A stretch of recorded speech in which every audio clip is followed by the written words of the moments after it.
வணக்கம். Keep saving தோழிகளே.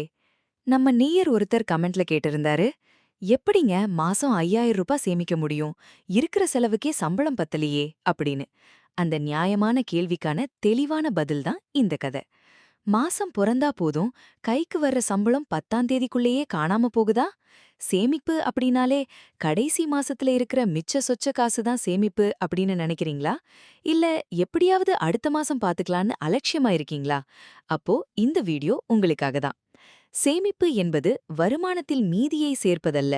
முதலில் சேமித்துவிட்டு பின் மீதமுள்ள தொகையை செலவழிப்பதே நிஜமான வெற்றி.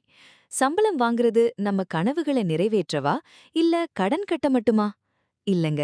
நம்மளோட சின்ன சின்ன பழக்கங்கள மாத்துனா மாசம் 5000 ரூபாய் சேமிக்கிறது ரொம்ப சுலபம். உங்ககிட்ட ஒரு சின்ன கேள்வி. இந்த மாசம் உங்க குடும்பத்துல இருந்து நீங்க தனியா எடுத்து வச்ச சேமிப்பு எவ்வளவு? நேர்மையா கமெண்ட்ல சொல்லுங்க. வாடகை, மளிகை, கரண்ட் பில் அப்படின்னு ஓடிக்கிட்டே இருக்கிற இந்த வேகமான வாழ்க்கையில ஒரு சின்ன பிரேக் எடுத்து இந்த விஷயத்த கவனிங்க. இன்னைக்கு நம்ம சென்னையில இருக்கிற ஒரு சாதாரண நடுத்தர குடும்பத்தோட கதைய பார்ப்போம். அவங்க எப்படி இந்த 5000 ரூபாவ ரொம்ப சுலபமா சேமிச்சாங்க அப்படின்னு தெரிஞ்சுக்க இந்த வீடியோவ ஒரு நிமிஷம் கூட ஸ்கிப் பண்ணாம கடைசி வரைக்கும் பாருங்க. வாங்க வீடியோக்குள்ள போகலாம். காலை 7 மணி. கார்த்திக் ஒரு தனியார் நிறுவனத்துல வேலை பார்க்கறாரு. அவரோட மனைவி பிரியா ஒரு இல்லத்தரசி. அவங்களோட 8 வயசு பையன் கவின் ஸ்கூலுக்கு கிளம்பிட்டு இருக்கான். அன்னைக்கு மாசம் 5ஆம் தேதி. கார்த்திக் தன்னோட போனை பார்க்கறாரு. அவரோட பேங்க் அக்கவுண்ட் மெசேஜ் வருது. வந்த சம்பளத்துல பாதி வீட்டு வாடகை, பைக் லோன் இஎம்ஐ, கரண்ட் பில்லுன்னு கட்டியே காலி. பிரியா காஃபி கப்ப நீட்டிக்கிட்டே கேக்குறாங்க. கார்த்திக், கவினோட ஸ்கூல் ஃபீஸ் கட்டணும். அப்புறம் மளிகை சாமான் வேற தீரப்போகுது. இந்த மாசம் கொஞ்சம் பார்த்து தான் செலவு பண்ணணும். கார்த்திக் சற்றே சோர்வான குரல்ல சொல்றாரு. என்ன பிரியா பண்றது? கையில இருக்கிற காசு ஆவியா பறக்குது. 1 ரூபா கூட மிச்சம் பிடிக்க முடியல. பாத்தீங்களா? இதுதான் நம்ம எல்லாருடைய வீடுகள்லயும் நடக்கும் நிஜம். ஆனா இதுக்கு ஒரு தீர்வு இருக்கு. அத பிரியா எப்படி கண்டுபிடிச்சாங்கன்னு பாப்போம். நண்பர்களே, உங்க வீட்லயும் மாசம் 5ஆம் தேதிக்குள்ளேயே இதே மாதிரி சம்பளம் கரைஞ்சு போயிடுதா? உங்களுக்கு எந்த செலவு அதிகமா இருக்கு? உங்க கருத்த மறக்காம கமெண்ட்ல சொல்லுங்க. அன்னைக்கு மதியம் பிரியா தன்னோட வீட்டு செலவுகள ஒரு சின்ன நோட்டுல வரிசையா எழுத ஆரம்பிக்கிறாங்க. அவங்க ஒரு விஷயத்த கவனிக்கிறாங்க. என்னன்னா, மாசத்துக்கு 4 தடவை ஹோட்டல்ல சாப்பிடுறது, அப்புறம் சூப்பர் மார்க்கெட்ல தேவையில்லாம வாங்குற பொருட்கள். இதெல்லாம் தான் நம்ம பணத்தை கரைக்கிற பெரிய ஓட்டைகள். சொட்டு தண்ணீர் தானே பெருவெள்ளம். அதே மாதிரி தான் சின்ன சின்ன செலவுகள் தான் நம்ம சேமிப்ப குறைக்குது. கொஞ்சம் யோசித்து பாருங்க. பிரியா தனக்குள்ளேயே யோசிச்சு ஒரு அருமையான முடிவுக்கு வராங்க. சாயந்திரம் கார்த்திக் வேலை முடிஞ்சு வரும்போது அவங்க கிட்ட ரொம்ப அன்பா சொல்றாங்க. கார்த்திக், நம்ம இனிமே சில விஷயங்கள மாத்தணும். மாசத்துக்கு 4 தடவை ஹோட்டல் போறோம் இல்லையா? அத 2 தடவையா குறைப்போம். அப்புறம் வார கடைசியில தேவையில்லாம ஷாப்பிங் மால் போறதையும் தவிர்ப்போம். வீட்லயே சுவையா சமைச்சு சாப்பிடலாம். கார்த்திக் கொஞ்சம் ஆச்சரியமா யோசிச்சுட்டு புன்னகையோட சொல்றாரு. சரி பிரியா, உங்க யோசனை ரொம்ப நல்லா இருக்கு. குடும்பத்தோட ஆரோக்கியமும் முக்கியம், பணமும் மிச்சமாகும். நாம கண்டிப்பா ட்ரை பண்ணி பாப்போம். நண்பர்களே, உங்க வீட்லயும் தேவையில்லாத செலவுகள் அதிகமா இருக்குன்னு நினைக்கிறீங்களா? நீங்க ஹோட்டல் சாப்பாடு, ஷாப்பிங்னு மாசத்துக்கு எவ்வளவு செலவு பண்றீங்க? அதை எப்படி குறைக்கலான்னு நினைக்கிறீங்க? உங்க பதில மறக்காம கமெண்ட்ல சொல்லுங்க. நண்பர்களே, இங்க தான் நம்ம முதல் படியே வைக்கிறோம். தேவையற்ற செலவுகளை குறைப்பது, இதுவே சேமிப்பின் முதல் ரகசியம். இத பிரியா செஞ்ச மாதிரி நீங்களும் செஞ்சீங்கன்னா மாசத்துக்கு 2000 ரூபாய் வரை உங்க கையில சுலபமா மிச்சமாகுது. அடுத்த மாசம் கார்த்திக் குடும்பம் ஒரு புதிய திட்டத்தை ரொம்ப உறுதியா அமல்படுத்துது. அதத்தான் 50-30-20 விதி அப்படின்னு பொருளாதார நிபுணர்கள் சொல்றாங்க. இதோ அதற்கான எளிய கணக்கீட்ட பார்ப்போம். மாத வருமானம் 30,000 வச்சுக்கலாம். அத்தியாவசிய செலவுகள் 50%. 30,000 இன்டூ 50% ஈக்குவல் டு 15,000. தனிப்பட்ட தேவைகள் 30%.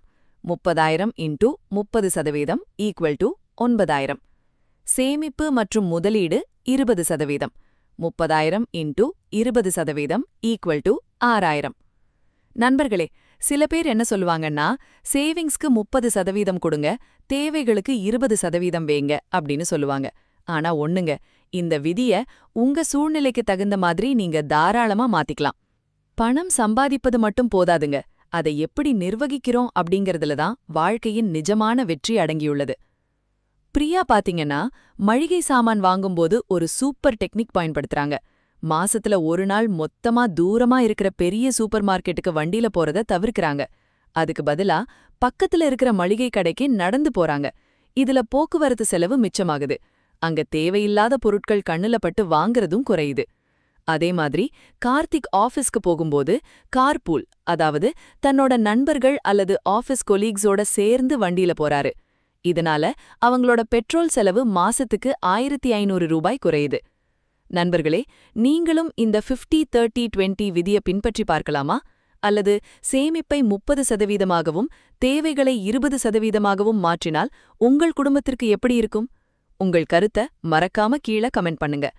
இப்ப பாருங்க, பிரியாவும் கார்த்திக்கும் செஞ்ச இந்த சின்ன சின்ன மாற்றங்களால செலவுகள் குறைந்து அவங்க கையில மாசம் 5000 ரூபாய் ரொம்ப சுலபமா மிச்சமாகுது. இப்போ கையில் மிச்சம் இருக்கும் அந்த 5000 ரூபாவை என்ன பண்றது? அத அப்படியே வீட்ல பீரோல வச்சா வருஷங்கள் போக போக பணத்தோட மதிப்பு தான் குறைஞ்சுகிட்டே வரும். ஆனா நம்ம பிரியா ரொம்ப புத்திசாலித்தனமா யோசிக்கிறாங்க. பணத்த சும்மா முடக்க கூடாதுன்னு நினைக்கிறாங்க. பணம் நம்மை விட அதிக நேரம் வேலை செய்ய வேண்டும். அப்போதுதான் செல்வம் பெருகும். அவங்க அந்த 5000 ரூபாவ ரொம்ப கவனமா 2 பகுதிகளா பிரிச்சு போடுறாங்க. அது எப்படி, எதற்காகன்னு பாருங்க. ரூபாய் 2000 அவசர கால நிதி, எமர்ஜென்சி ஃபண்ட். திடீர் மருத்துவ செலவுகள் அல்லது எதிர்பாராத சூழ்நிலைகளுக்கு. நம்மில் பல பேருக்கு இந்த மாதிரி சூழ்நிலை வரும்போதுதான் கடன் வாங்க வேண்டிய நிலைமை வருது. அதை தவிர்க்க இந்த அவசர கால நிதி ரொம்ப அவசியம். ரூபாய் 3000 எஸ்ஐபி அல்லது ஆர்டி, ரெக்கரிங் டெபாசிட், எதிர்கால முதலீட்டுக்காக. இதை நாம் நீண்ட காலத்துக்கு செய்யும்போது நல்ல வருமானம் கிடைக்கும். இந்த முதலீடுகள் மூலமா அவங்களோட பணம் சும்மா இருக்காம வளர ஆரம்பிக்குது. கவினோட படிப்புக்கும் அவங்களோட குடும்பத்தின் எதிர்காலத்துக்கும் இது ரொம்ப பாதுகாப்பா இருக்கும். நாளைக்கு ஒரு பெரிய கஷ்டம் வரும்போது யாரிடமும் கையேந்தாமல் தன் சொந்த காலில் நிற்க இந்த சேமிப்பு தான் நமக்கு கை கொடுக்கும். நண்பர்களே, நீங்க உங்களோட சேமிப்பு பணத்தை எதில் முதலீடு செய்ய அதிகமா விரும்புவீர்கள்? தங்கம், ஃபிக்ஸட் டெபாசிட், எஃப்டி அல்லது மியூச்சுவல் ஃபண்ட், எஸ்ஐபி? உங்களுடைய அனுபவத்தை அல்லது கருத்துக்களை கீழே கமெண்ட் பண்ணுங்க. இந்த சின்ன முதலீடு தான் நாளைக்கு அவங்க வாழ்க்கையில பெரிய மாற்றத்தை கொண்டு வரப்போகுது. வாங்க, இந்த முயற்சி என்ன ஆச்சுன்னு அடுத்த பகுதியில பார்க்கலாம். 6 மாசம் கழிச்சு அதே கார்த்திக் குடும்பம் ரொம்ப சந்தோஷமா இருக்கு. அவங்களோட பேங்க் அக்கவுண்ட்ல இப்போ 30,000 ரூபாய்க்கு மேல சேமிப்பு இருக்கு. கார்த்திக் பிரியாவோட கைகளை பிடிச்சு ரொம்ப நெகிழ்ச்சியா சொல்றாரு, பிரியா, அன்னிக்கு நீ எடுத்த சின்ன சின்ன முடிவுகளும் மாற்றங்களும் இன்னைக்கு நம்ம குடும்பத்துக்கு பெரிய நிதி நம்பிக்கைய கொடுத்திருக்கு. கவினோட படிப்புக்காகவும் நம்ம எதிர்காலத்துக்காகவும் கவலைப்பட வேண்டியதே இல்ல. பெரிய இலக்குகளை அடைய பெரிய தொகை தேவையில்ல. அத நோக்கிய சிறிய தொடக்கம் போதும். ஒரு துளி சேமிப்புதான் நாளை பெரிய செல்வமாய் மாறும். நண்பர்களே, மாற்றம் வேற எங்கேயும் இல்ல. அது நம்ம கிட்டதான் இருக்கு. பெரிய தொகைய சேமிக்கணுங்கிற அவசியம் கூட இல்ல. தினமும் அல்லது மாசம் 5000 ரூபாய ஒழுங்கா திட்டமிட்டு சேமிச்சா அதுவே நாளைக்கு ஒரு பெரிய நிதி பாதுகாப்பு கொடுக்கும். ஒரு நடுத்தர குடும்பத்தின் வெற்றி என்பது பெரிய சம்பளத்தில் இல்லை, நாம் செய்யும் சிறிய சேமிப்பில்தான் இருக்கிறது. நண்பர்களே, இந்த கதையிலிருந்து நீங்கள் கற்றுக்கொண்ட முக்கியமான விஷயம் என்ன? இந்த மாதம் முதல் நீங்களும் உங்கள் சேமிப்பு பயணத்தை தொடங்கி 5000 ரூபாய் சேமிக்க திட்டமிடுகிறீர்களா? இல்லை உங்களுக்கென்று ஒரு தனி சேமிப்பு பழக்கம் உள்ளதா? உங்களுடைய எண்ணங்களை மறக்காம கீழே கமெண்ட்ல சொல்லுங்க. இந்த வீடியோ உங்களுக்கு பிடித்திருந்தால் மறக்காம ஒரு லைக் பண்ணுங்க.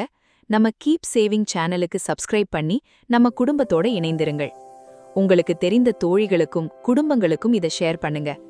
உங்கள் கருத்துக்கள் எங்களுக்கு ரொம்ப ஊக்கமா இருக்கும். அடுத்த அருமையான வீடியோவில் உங்களை சந்திக்கிறேன். நன்றி, வணக்கம்.